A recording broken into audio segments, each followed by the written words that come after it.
Assalamualaikum warahmatullahi wabarakatuh. Wilujeng tepang deui sareng acara dongeng Didik Dugul palawargi.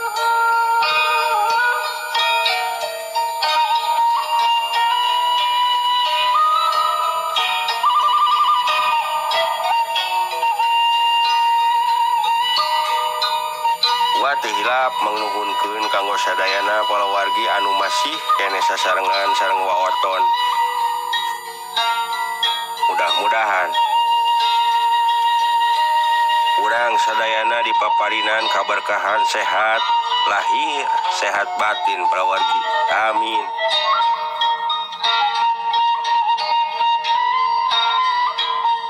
Teu hilap mangnuhunkeun oge kanu atos subscribe sareng like ieu channel UA Pustaka Dongeng Waoton.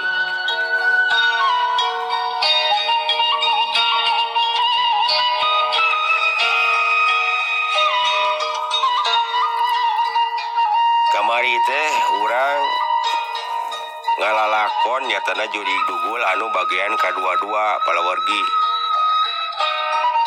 Atuh ayeuna teh majeng kabagian anu 2-3 ayeuna teh. Nya daripada nyangkolong ting kana waktos. Hayu kaparayun sadayana.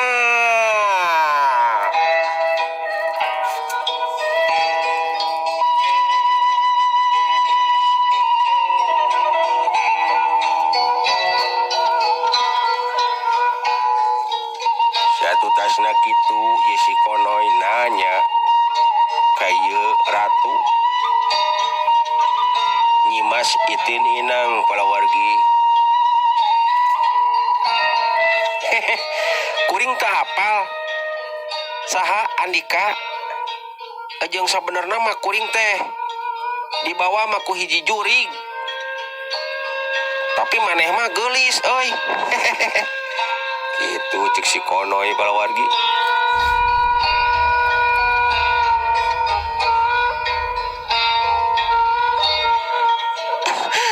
Eta teh bener kaula. Kakang lepaskeun ieu borogodan teh Kang cing hawatos ka abdi. Itu cek Nyimas Itin Inang.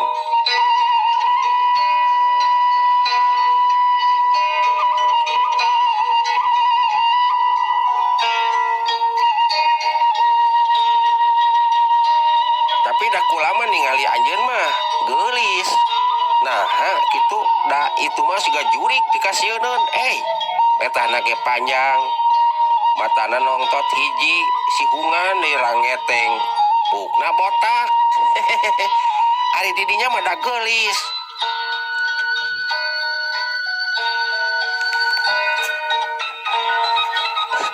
Eta teh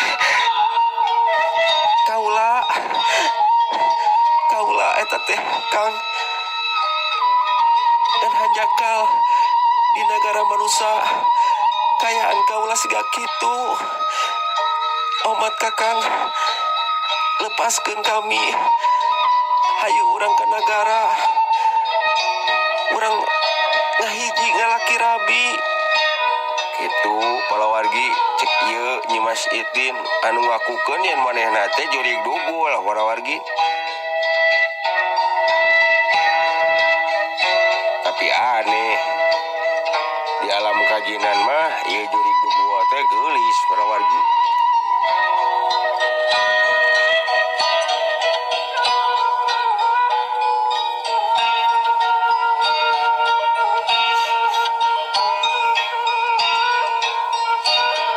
Si Konoy tetap mungkir dina hiji kenyataan. Nyatana ieu Nyimas Ratu Itin Inang teh kasebutkeun asa jauh ujung tetenjoanana palawargi.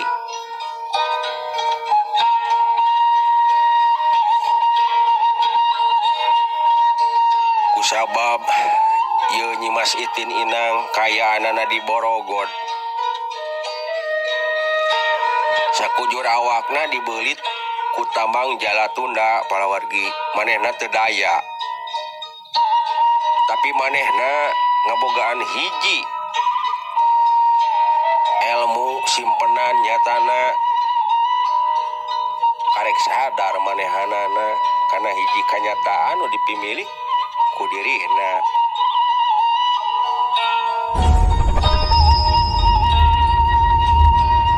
Saterusna ieu Nyimas Itin Inang meureumkeun matana.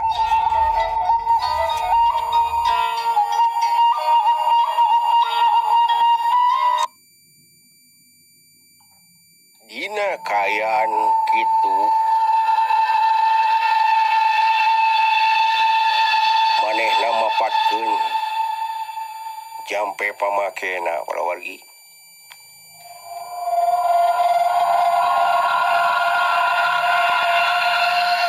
Waduh, aya hasup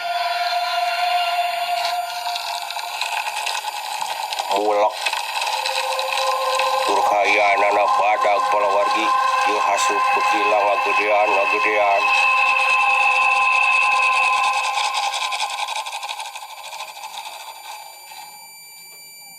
kileg teh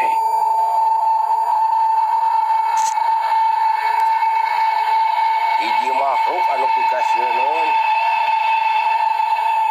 matana polotot bukna jabrig palawargi kuntuna sihungan awakna buluan leungeunna ranggoas kukuna paranjang palawargi.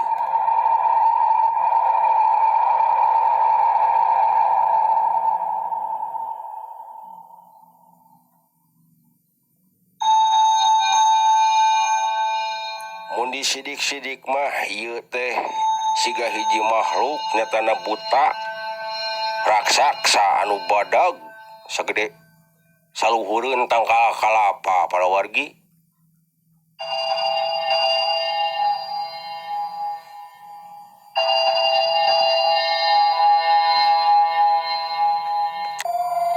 Saterusna ieu buta dongko barjeng cedok nyembah ka ieu Nyimas Ratu Itin Inang palawargi. Pok ieu raksasa teh nyarita ayanana eundur ngageleger eta sora. Dawuh Gusti, aya pikeun saun naon?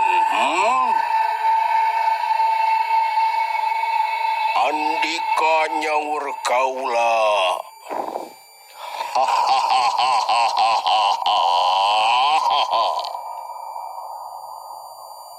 Kitu ceuk ieu buta palawargi. Atuh nu aya di dinya kabeh paburisat kanyataanana. Ngajauhan ieu hiji raksasa anu sakitu gedena. Tapi si konoy manehanana tetep tenang palawargi.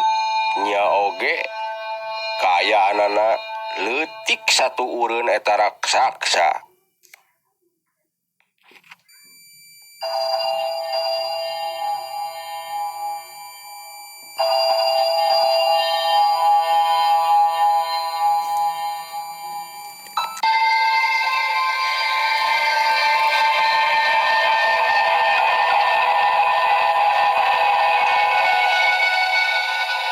Pok atuh ieu Nyimas Ratu Itin Inang teh nyarita.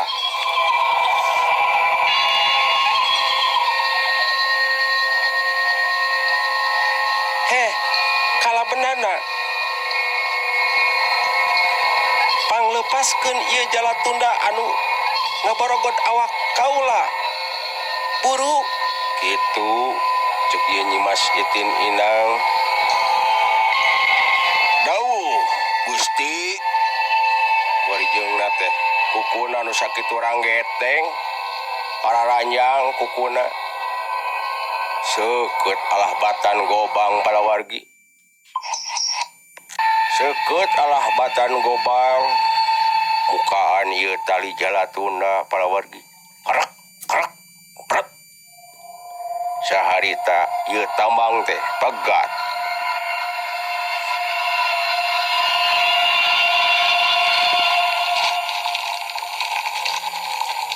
Teu lila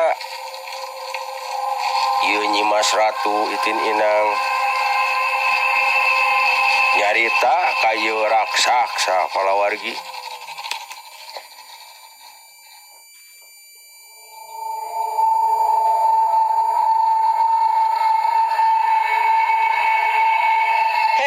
Kala bendana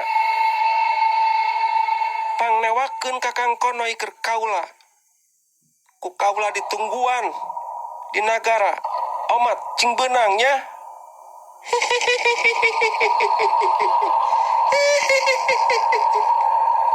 Kitu cek ieu Nyimas Ratu Itin Inang bari jeung ngagayabag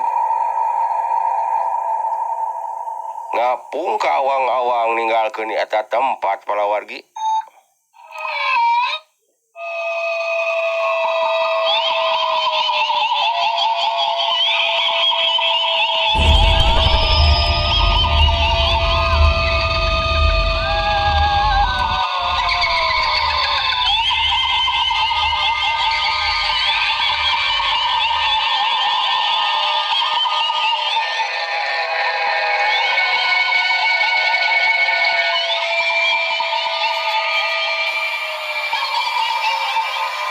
Atuh sapada harita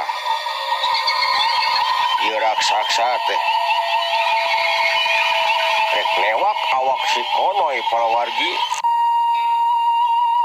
Saterusna ieu buta rek newak ngaragamang kana awakna si konoy, tapi si konoy ngagajleng geus teu ningali kana kaayaan sigana teh.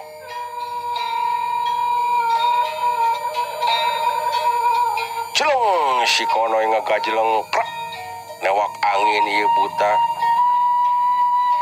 Saterusna ieu buta satekah pola hayang nyokot atanapi hayang newak awak si konoy palawargi. Tapi si konoy sakitu lincahna kawas puyuh kayaanana palawargi.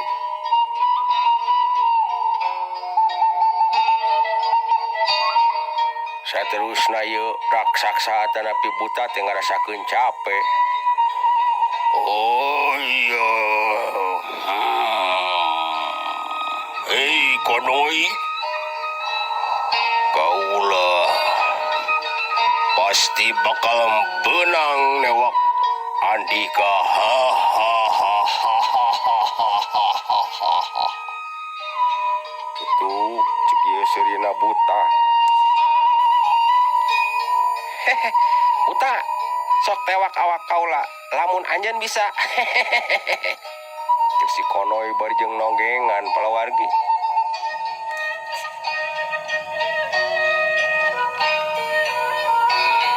Tapi ieu buta teu malire kana kenyataan si konoy anu ngulinkeun. Satekah polah manehanana hayang bisa newak awak si konoy. Dina kaayaan kitu si konoy teu tatalangke aya hiji kasampatan manehanana bisa ngalacat kana luhureun tongong gajleng cle trak trak trak geus teu tatalangke deui. Si konoy ngadeuketan tak-takna bari jeung nyabok ka ieu buta.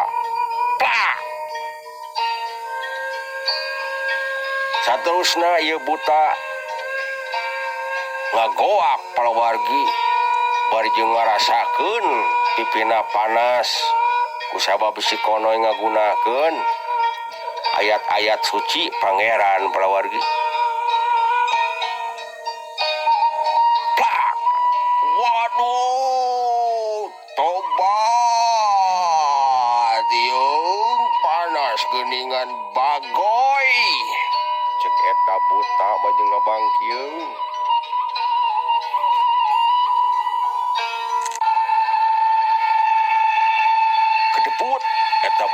abu saterusna eta buta diuk bari jeung ngamat ajianana teu lila eta buta ngaleutikan para wargi ngabentuk hiji satria anu kasep ngalempereng koneng para wargi sanes anu disolokan ieu mah tapi hiji pemuda anu kasep tur gagah sakti siganana pok ieu kasebutnakeun hiji jajaka anu kasep nyarita ka si Konoy.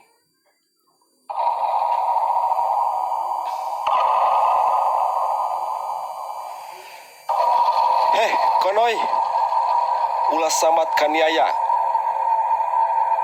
saha anu bisa ngalahkeun kaula. Nah euy jadi kasep cik si Konoy. Anjeun teu perlu apal saha kaula.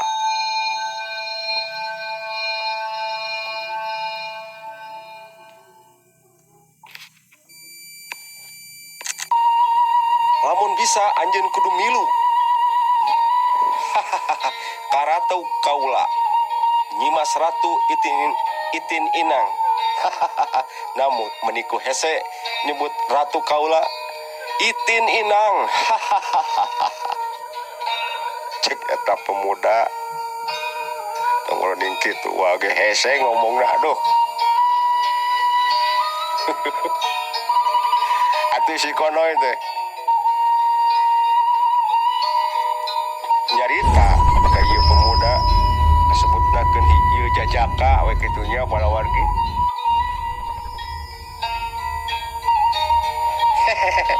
bisa aneh didinya mah ngomongna. Memeh kaula tunuk ka andika ieu milu karatu didinya saha itin inang. Elehkeun heula kaula cek si Konoy bari jeung nepak dada. Bangsat coba ieu tadah. Ya saterusna ieu nyebrut jajaka anu kasep ngalempereng koneng teh para wargi ngahumbatkeun peureupna erek ngala iga burungna si Konoy. Duk duk des dengar harita si Konoy kabeunangan para wargi iga burungna. Tapi si Konoy nangtung deui. bisa aneh didinya mah ngomongna. Memeh kaula tunuk ka andika ieu milu karatu didinya saha itin inang. Elehkeun heula kaula cek si Konoy bari jeung nepak dada. Bangsat coba ieu tadah. Ya suk harita para wargi ieu kadua peureub anu bangbaraan teh rek nyabet kana iga burungna si Konoy. Tapi si Konoy ngagiwar sagilak para wargi.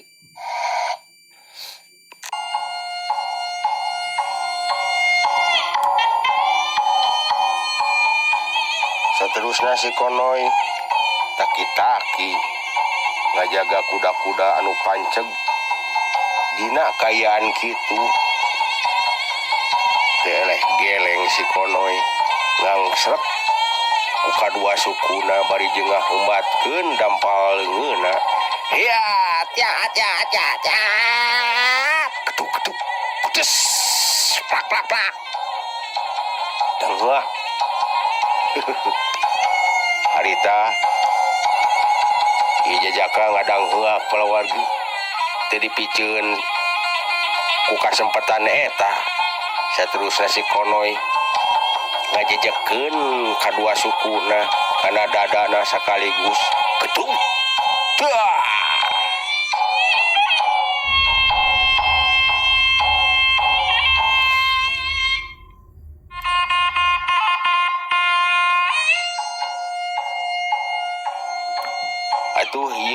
Jajaka teh ngajengkang ka tukang barjeng ngagorowok para wargi.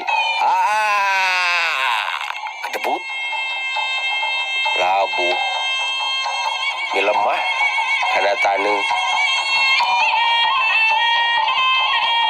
Saterusna si Konoy nangtung barijeng kuda-kuda deui. Kusabab ningali eta Jajaka cengkat barijeng nyusut getih anu ngalemereh tina biwirna.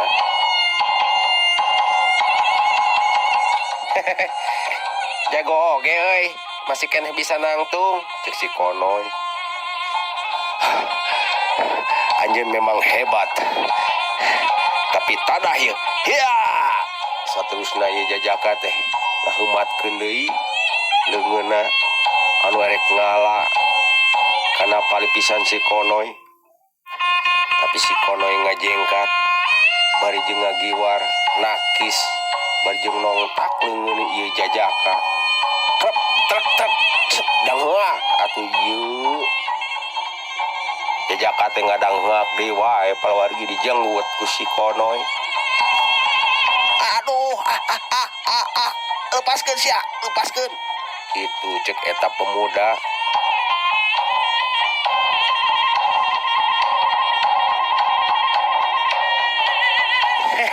Moal bisa sia.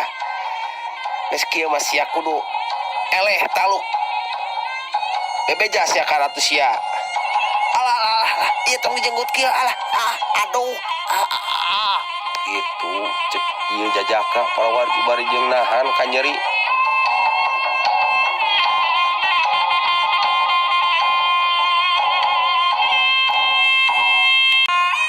Saterusna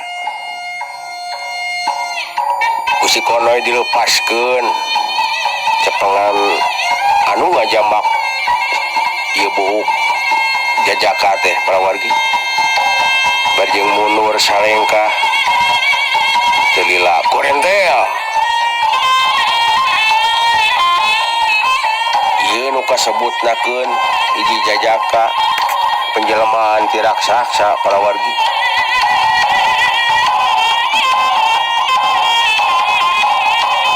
Kasebutna kala bendana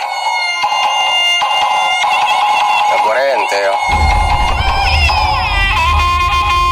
Manehanana neuteub seukeut ka si Konoy barijeng nyarita. Teu sangka nikah. Hebat oge Konoy. Paingan anjeun jadi rebutan.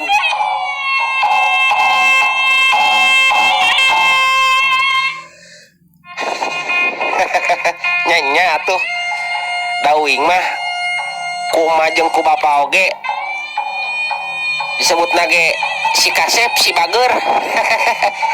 Si jagoan deui, si jagoan neon.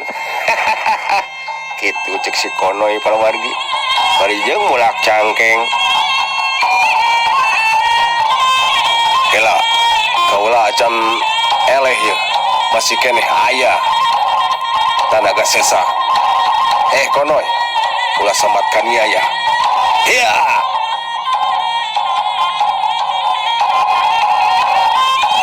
Saterusna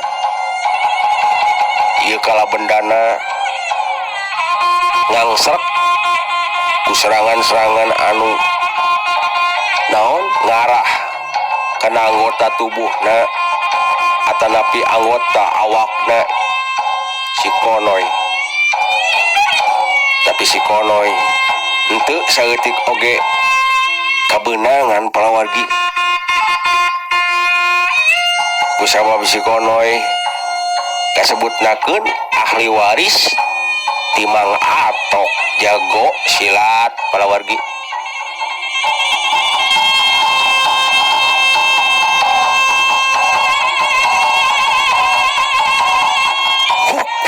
Set saplos duk des. Harita tajongan jeung sikuan ieu kala bendana anu erek nyabet kana beungeut jeung erek ngala kana careham ditakis ku si Konoy. Bari jeung suku si Konoy ngait kana sukuna deui ieu kala bendana siut tak tak kes siap. Aduh labuh deui ampun alah konoy ampun kaulah konoy aduh labuh ieu cangkeng sok rek kumaha deui Andika teh nah rek dijejak eta termos cek si konoy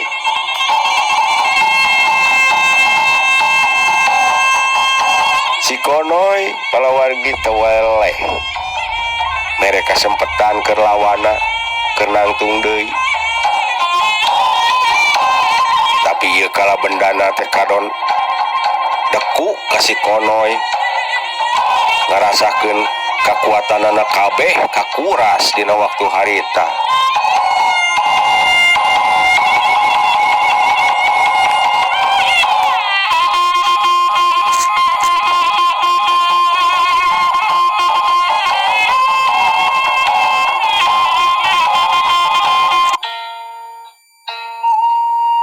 Satu tasna kitu palawargi nyata si konoy memang gagah kasebutkeun pemuda budak ngora gede kawani palawargi siga uwa keur ngora kitu tah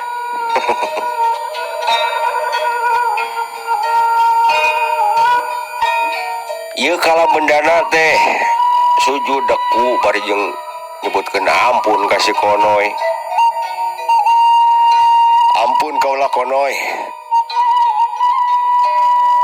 kaulah janji sing saha anu ngelehkeun kaulah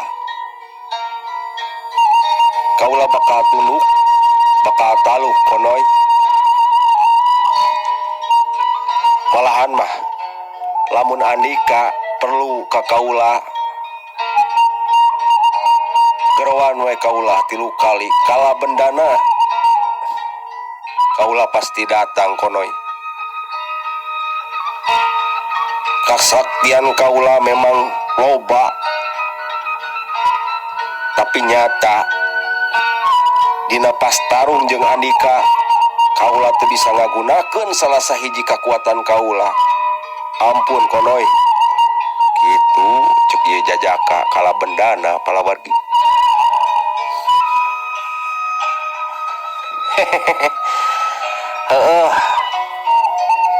ku kami di Hampura dan omat ulah sekali-kali deui juga rek balik mah ka ratu didinya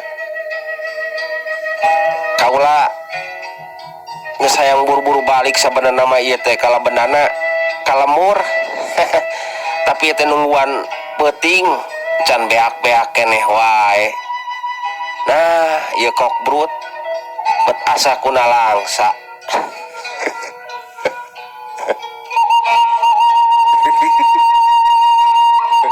aduh kau jengkok brut palawargi sikana mah anjing paget orang teraskeun deui tiwa ngahaturkeun nuhun kanggo sadayana palawargi kaum dangu wa teh munuti hapun can boh bilih dina tata bahasa uwa kirang merenah nya da uwa mah masih kene diajar palawargi sakitu wae ti uwa nya wassalam cagah